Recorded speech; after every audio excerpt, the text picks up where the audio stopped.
Broccoli. I'm here with my good friend Grant Ifflander. How's it going, Grant? Awesome, Aaron. Thanks for having me on. I don't know what we're doing. You just invited me on the hangout to chat about some cool stuff. So excited to be here. Yeah, well, I think you're an interesting guy. You've had some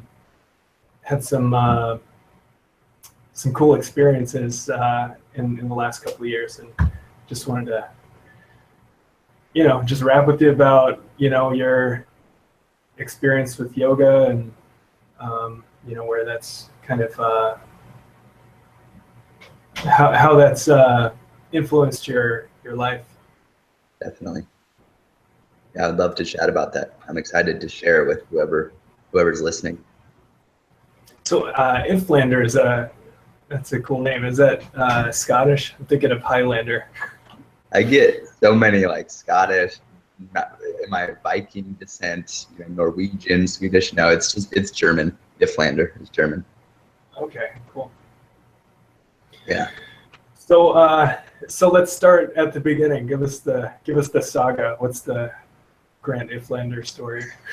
I really should have summarized this by now because I feel like I've spoken about it numerous times. I've written about it for sure. So I'll just jump in at the, kind of at the beginning of, I guess, because we think of yoga as the spiritual thing, right? And I'm on this yogic path, this spiritual path, whatever that means. And I start to question, where did that stem from? Where did that desire to know oneself come from? And it goes back to when I first started weightlifting and I was really into fitness and health.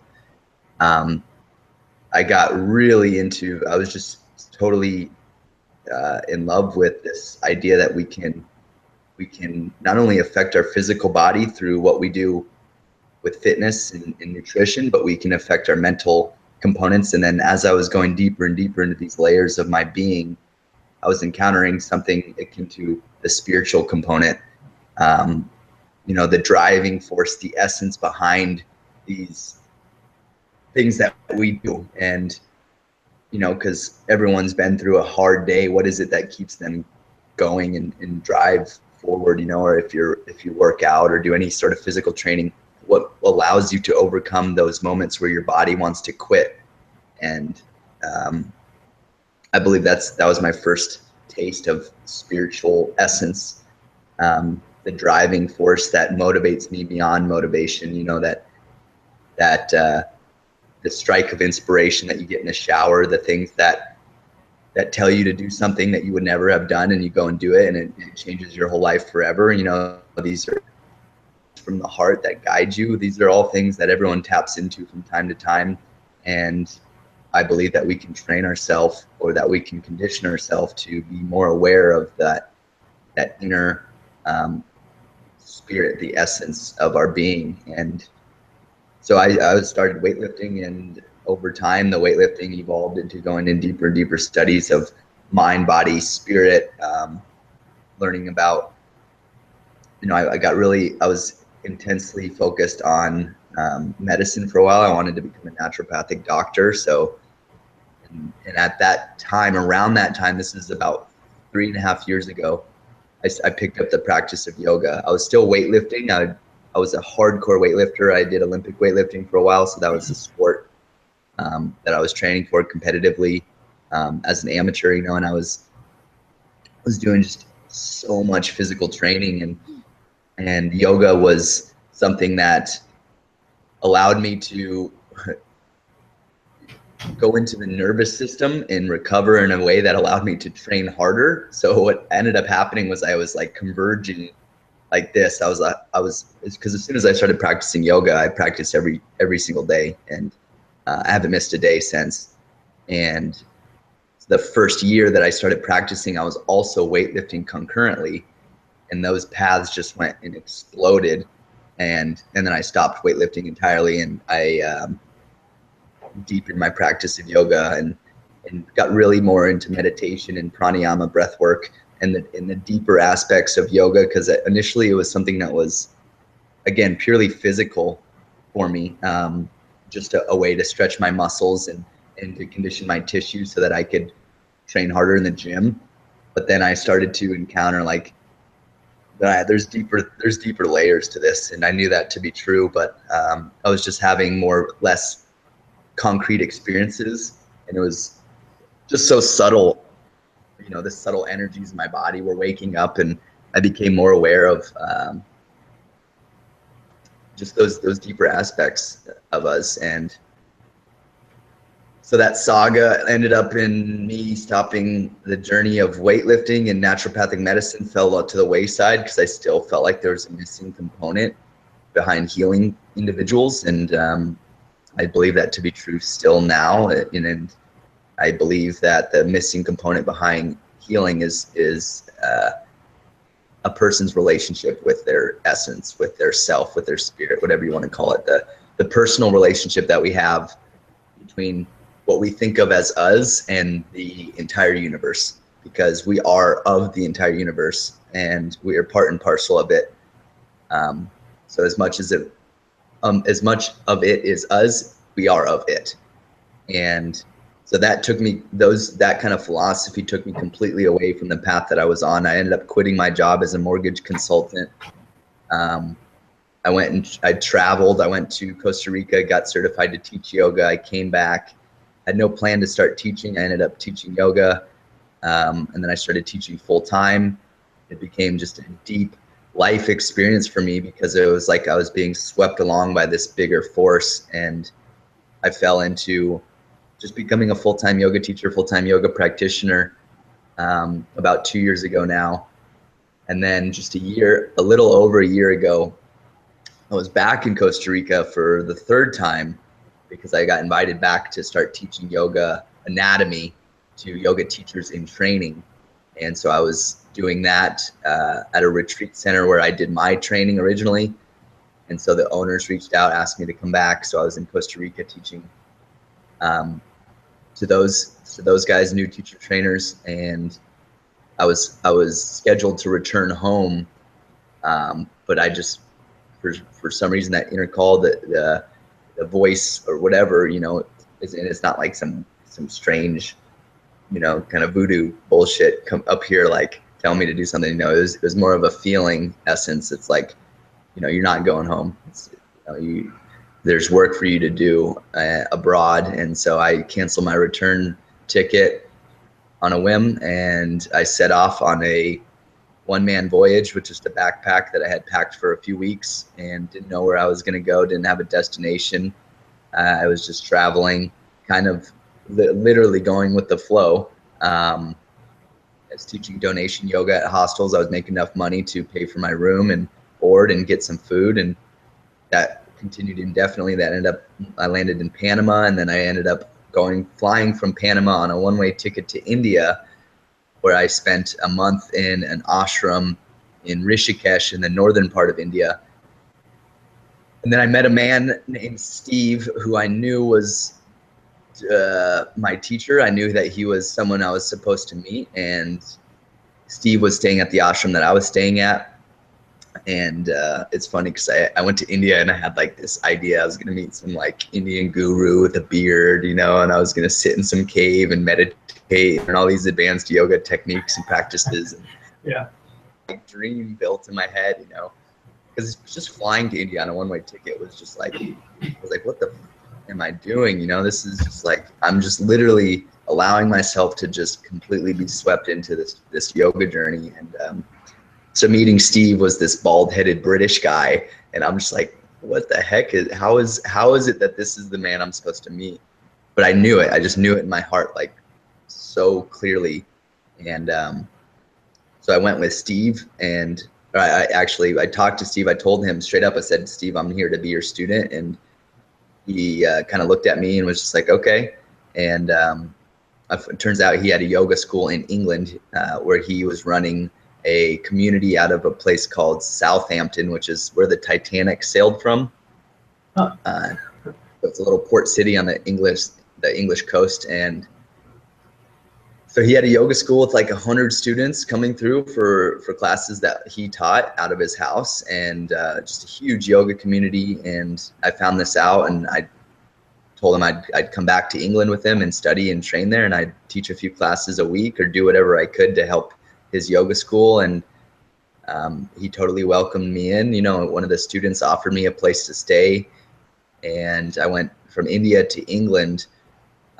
This was about 3 months into my journey abroad. And on the way to England, I stopped in London. I practiced shadow yoga for several weeks under a lady, I think her name was Kate. Yeah, I believe it was Kate. And shadow yoga was an awesome school of a system of yoga that I was really just intent on exploring, because it goes through some of the deeper energetic aspects of the practice that I was encountering in my own self, my own body. And so I passed through London briefly, did some of that, and then I went down to Southampton, met up with Steve again, had a place to stay, and then I was just committed to be there for as long as I needed to be. Turned out I only needed to be there for a couple months, and I got what I needed. And then I returned home. I got the call to return home and came back home, had no plan, didn't know why I was supposed to return, but knew I was supposed to. I felt like the journey had ended, or the journey had just begun rather, and that it was time to begin it again at home. And so I got back home and didn't really tell anybody I was coming home, because everyone thought I'd be gone for a long time. I thought I'd be gone for a long time. I didn't know that it would be only 7 months. You know, I say it was only 7 months, but it could have been years. You know, I kind of had it in my heart that I'd be gone as long as I needed to be. And so I got back home, and then all of a sudden the owners of the studio that I first started practicing yoga at here in my hometown in Chandler, Arizona, they reached out to me and said, "Hey, we heard you're back and we want you to teach yoga here." And I was like, oh gosh, you know, like it was funny, because when I came back home, I didn't have a desire to teach yoga. Like my desire to do anything had removed itself from my personality. You know, like Grant's personality was so diffused, if you will. Like I had just this empty cup, and I had to decide what I wanted to fill it with. And so I really asked myself, is teaching yoga what I really want to do? Is it what I'm called to do? Is it what I need to do? And the answer was yes. It felt right. And so I went back into it. And yeah, so that was 6-7 months ago now. That was in December. And I went back into teaching yoga full time with just totally different intent, you know, a different mindset, a different view of what yoga is, and a different philosophy around how I meant to deliver it and how I'm meant to live it and be it in the community that I have.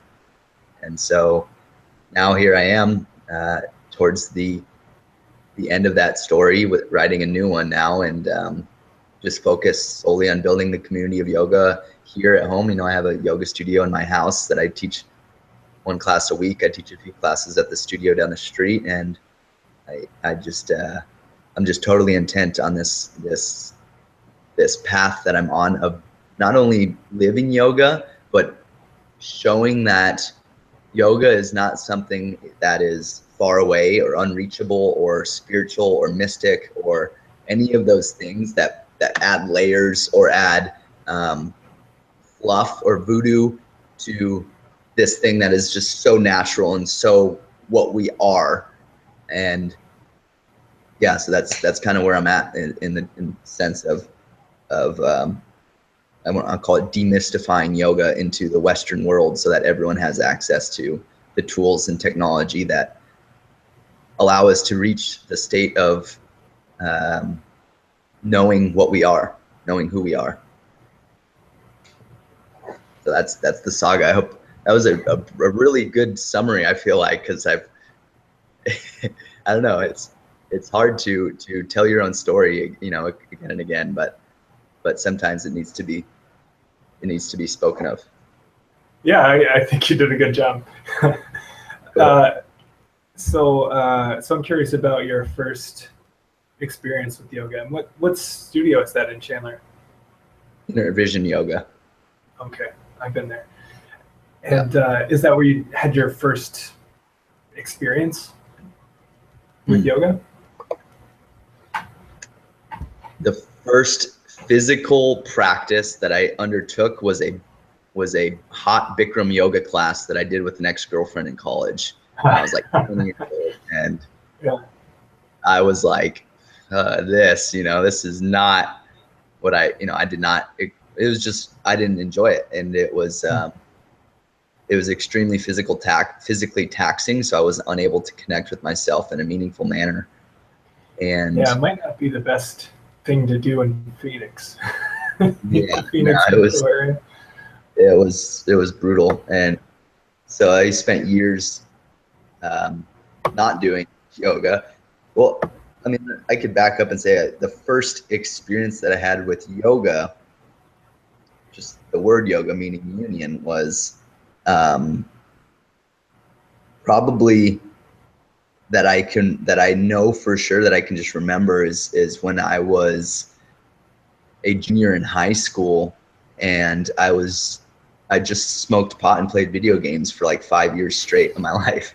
And Yeah. I didn't play any sports. I didn't do anything, and other than basically be a pothead and play video games. I mean, granted, I played guitar a lot. I was big into playing music and writing music, and I read a ton of books. I was always reading, but as far as physical activity, there was none. And junior year of high school, I'd received this connection to something bigger than me that was urging me to start to join the football squad and then start working out, which were two things that I would never have done ever in my whole life.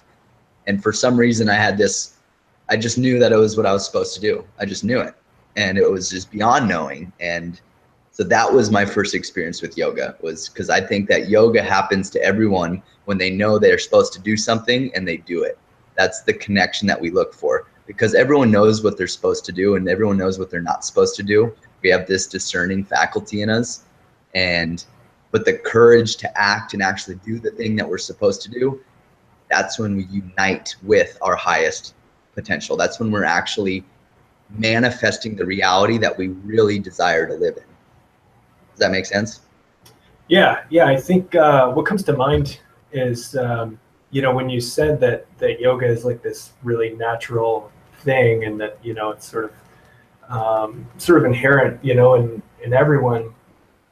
I think that's true, but at the same time, we have all these layers of junk or whatever, this tension that's like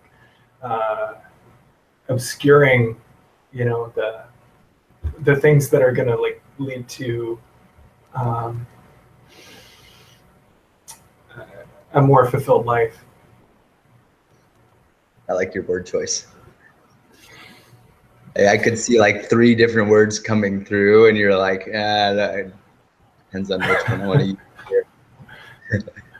I try to be very, deliberate with my words. For sure, totally. We definitely have to be diligent in how words are used to convey meanings of the higher stuff. The things that we choose not to think about because we're so busy in this everyday model of what we believe, and we're just constantly strengthening our belief structures.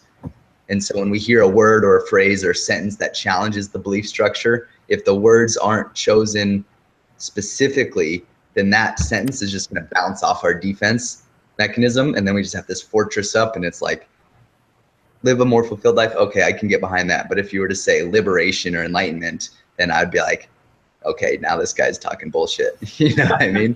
Like, I want to live a more fulfilled life, yes, but I don't think enlightenment is the thing, I think it's a thing. I think, especially in the Western mind, it's something that seems very mystical and far away. And maybe it is, But I have met just recently. I met a Thai forest monk, and he told me that he's personally met 6 enlightened teachers, and I mean, I'm just taking his word for it, but I think it is it is really possible, like in the sense that that there is like this state of complete liberation from all suffering, and that it is possible to get there.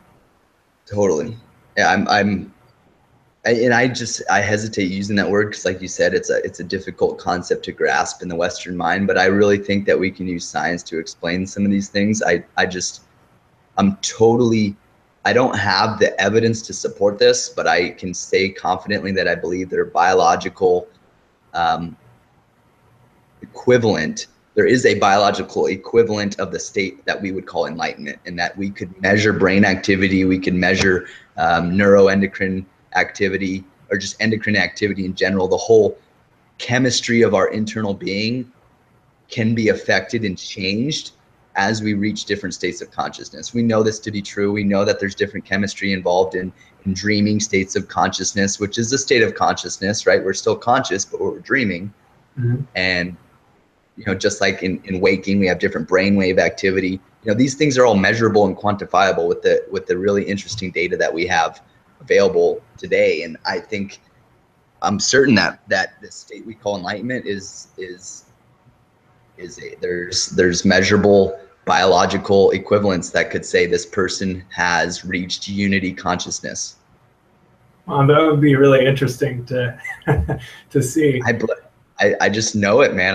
Because think about it, like we've experienced moments of the absence of self, and an example of that would be peak orgasm, right? The physical experience of orgasm is the peak physical experience that we can have as a human being in terms of absolute bliss, right? It's at the top of the needle marker is just, and in that moment of peak orgasm, there is a dissolution of the small self, the personality that we have, and you're totally diffused.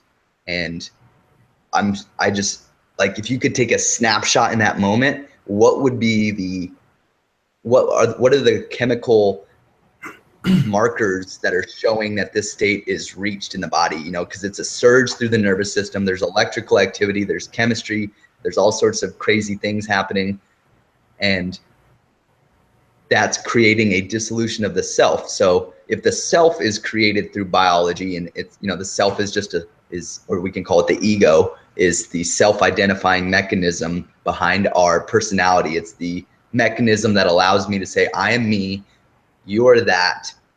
I can do something about my current environment to reach a better state of survival. That's all it is. And every biological life form, everything that exists has a self-identifying mechanism, because it keeps it in that state of existing. Like this mouse has an ego to be a mouse because it's really good at being a mouse, and it's staying as a mouse. You know what I mean? Now I have, and this is just purely human ego speaking, I have a more advanced ego than this mouse, because I can do more things. I can affect matter more because I have more complex tools available in my biology.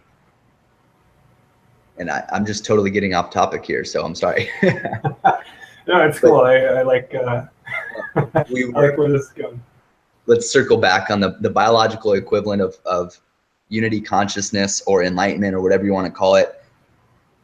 It's bound to exist, man. There's no way that people have been talking about this stuff for thousands of years and have been focused on doing things to reach these states without some validity behind it. It's just, I don't know. Maybe I'm wrong. I'm determined to figure it out, though. The way that I think of it is that this nirvana, or state of liberation, is somewhere beyond the whole field of mind and matter, and so there might be something on the surface, on the body level, that would indicate, that somebody is different than the rest of us. But yeah, I don't know. I mean, I don't think that that a physical indication would necessarily mean, this person is free from suffering.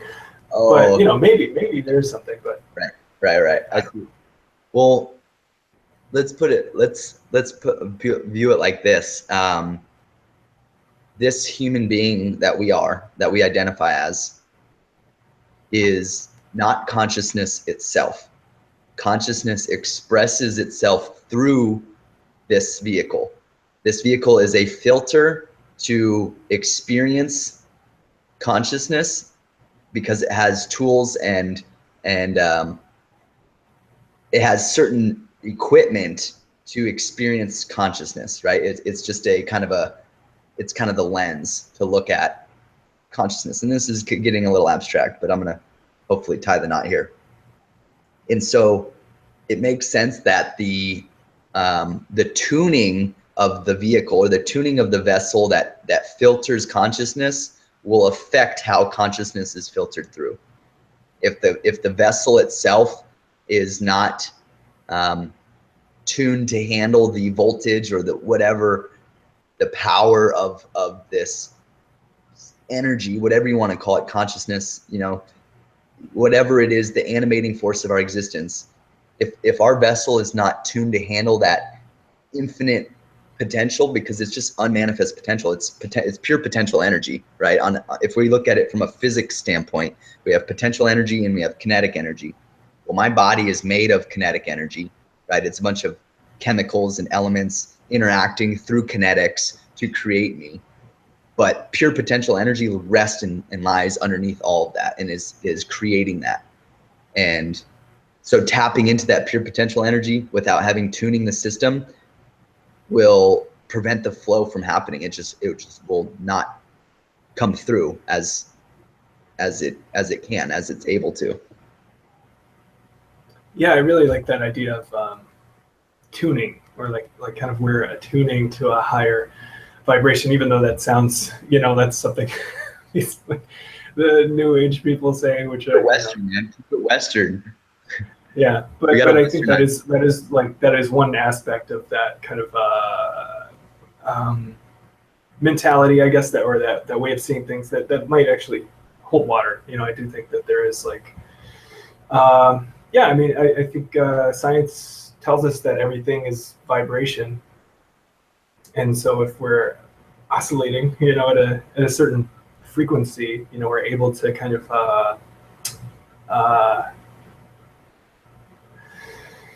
tap in. Yeah, and like the self, or the false self, or the, you know, the self that we think we are, is able to sort of not take up so much space, and so that we're able to actually be a vessel for higher intelligence. Right.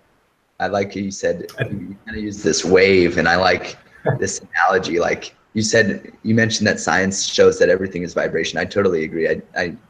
Well, it's not that I agree, that's just what science says, but it's true in my world of understanding reality, because everything is just energy vibrating at a different frequency. And if we know that to be true, then I think we can look at the whole universe and say that there must be one aggregate vibration, and say it's going like this. Well, here comes Grant's vibration, and Grant's vibration is doing this, right? It's a bigger wave. So the universe's wave is nice and kind of even, and then Grant's wave comes and crosses every now and then. And those crossing points are those little synchronicities where we're tuned to the eternal vibration of everything that exists. And we're like, oh my God, how did I not see that before? And then it passes, and we go back into our distance, you know, away from the curve. And so yeah, all we're doing is we're tuning ourselves so that our wave, it crosses more frequently, and then eventually our wave is on the wave. And then we're the true surfers. We're surfing. We're surfing, man. I've been experiencing a lot of synchronicities in the last month or two, and so I don't know. I feel like it's a good sign. Like maybe you know, like okay, this is some good feedback. You're tuning? I would say your tuning is working. Whatever methods or devices you're using to tune your system are working, and we tune it in so many ways. You know, in fact, everything we're doing is tuning the system one way or the other. It's like we're constantly on the knob. Are we going that way?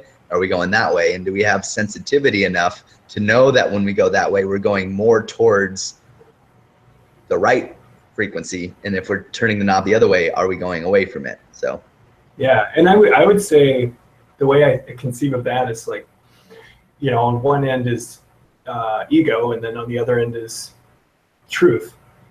And I think that's one thing that distinguishes yoga, or at least should,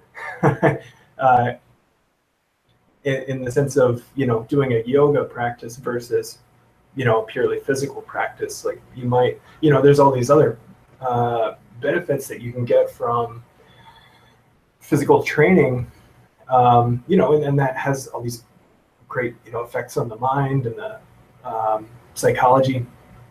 But ultimately, I think yoga becomes, it becomes more and more subtle, so that we're able to actually tap into, this higher, the higher truth, of existence. And the more we get more and more subtle. So, yeah, do you have anything to say to that? Dude, I totally agree. I think anybody who's taken a yoga class can agree, like, okay, one, that was challenging, I'm sure. Yoga is not something that should be, at least not initially, it shouldn't be easy. It's a very physical thing. And the more we practice again and again, the more we learn that it's only challenging because we're resisting, our mind is resisting what our body is doing. So the thinking mind is the ego, right? That's the thing that's separating us from nature. And when we practice from the ego, we're resisting what nature wants naturally to happen. And so what that might look like is the body is going to breathe and move just a bit different than what the ego thinks should happen. And so the ego is projecting its idea of reality again and again. That's what the ego does. It needs to keep us separate. It needs to keep its self-identified mechanism strong. So it's projecting its state of existence. And that looks like me taking a certain shape in my yoga pose, but then doing it from a standpoint of, all right, this is my ego being like, go here with your body. And then the resistance happens because the natural shape my body wants to take to release the tension, and the natural shape we should always want to take is the one that's most efficient with gravity. Like we're connecting ourselves with Earth's gravity as much as possible through our entire skeletal and fascial system. And where does that go with that? Oh, so you talked about the encountering higher truths and being in accordance with that, with nature.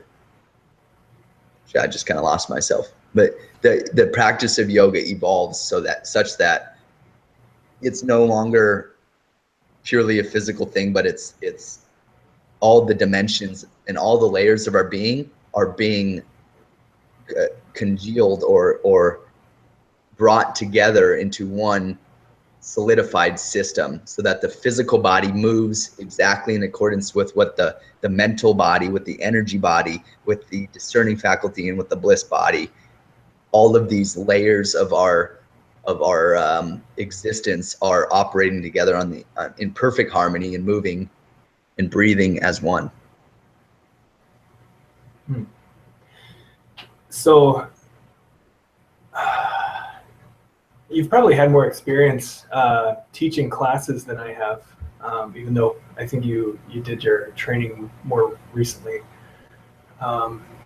So when you teach, what I find, and I have the sense that you do this, but what I find is that what I consider the best yoga teachers are teaching something beyond just, put your foot here and put your arm here, and so there's kind of there is obviously the physical practice. That's kind of the bulk of yoga, a group yoga class, and it probably should be. People need a physical outlet because they're, a lot of people are just sitting all day.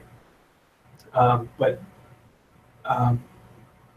I think, when you go to a yoga class, I feel like, there's this potential, to have a little bit more, there's something beyond that. So how do you incorporate, because you only have a limited amount of time, when you have a 75, typically 75-minute class, to kind of offer these like little bits of wisdom, or so how do you integrate that?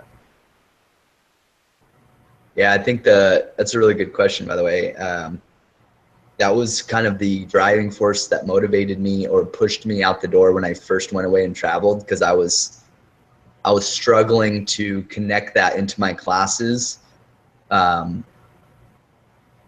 with like what I felt to be effectiveness. Like I felt like I was a yoga teacher that was just teaching physical exercise, and I was like, that I'm not a yoga teacher. I can't allow myself that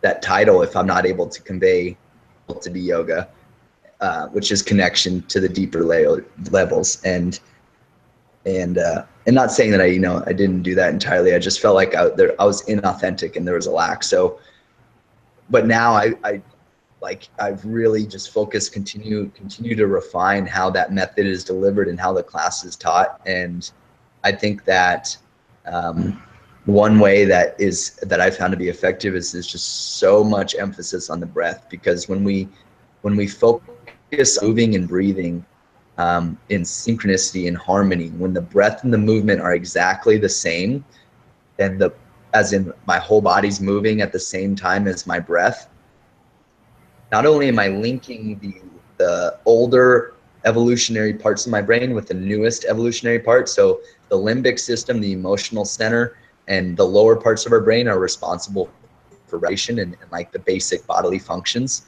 So if you look at the brain like this, then the limbic system, like this, the arm is the spinal cord. Let me like that. So the arm is the spinal cord going up, and I have my reptilian brain, which is the fight or flight, and then my limbic system is in here, and then my cortical region is the frontal part. That's the part that we have the higher brain functions, and the prefrontal cortex is right up here, which allows us to place our attention on things, to be creative, to have to override emotional decision making, so that we can make logical decisions in spite of emotional upheaval. And so that's the part that allows us to be very creative and to be uniquely humans, right? We can do highly intelligent tasks using this prefrontal cortex. Now, the thing that yoga does when we move and breathe at the same time is it links the prefrontal cortex with the old part of our brain that's responsible for breathing. And what that does is it creates this whole brain coherence. And we can look at brain maps and brain scans and look at the whole brain lighting up in a way that is not possible through any other activity, as far as I know. There might be others, but so the emphasis on moving and breathing is just huge. It's huge. And that also, the fact that the breath is not something that we we think of it as taking a breath, but taking a breath is actually a misconception, because we don't take anything. The breath is actually, it's given to us. It's received due to the atmosphere being heavier and more pressurized outside than it is inside. So when we're first born, as an infant, the breath is pushed into our tiny little lungs, and they inflate like a balloon in a box that has negative air pressure. So it just sucks. It just it's like the first breath of life is just as if to say, you must live, so we're being breathed by the universe. The universe is literally breathing us. And just tapping into that and connecting our movement of the body and the mind with the breath, we're linking everything, all of the aspects of our being that we know of, to this subtler aspect, the breath, which is the connection to all of it. Yeah, I get what you're saying. Yeah, it's like the bridge between the body and mind. And having done a fair amount of Vipassana, something that they talk about a lot is the fact that your breath can indicate if your mind is agitated, and when you're just noticing your breath, you start to be able to take more inventory of what your mental state is, because like a lot of times we'll be like really stressed out or agitated, we don't even notice, because that's normal for us. For sure. And something else that I thought of when you were speaking is like this. I'm not sure of the actual Latin root of the word, but breath and spirit have this like linguistic connection, right? So there's like inspiration or respiration and um, expiration, and expiration means both breathing out and also, the final, dying. yeah, the final breath out. So yeah, it's linked in through the language. Right. Inspire literally means, or literally has the word in spirit in it. And then you mentioned it, the Latin root is spirar or spirare, which means to take on life. Nice.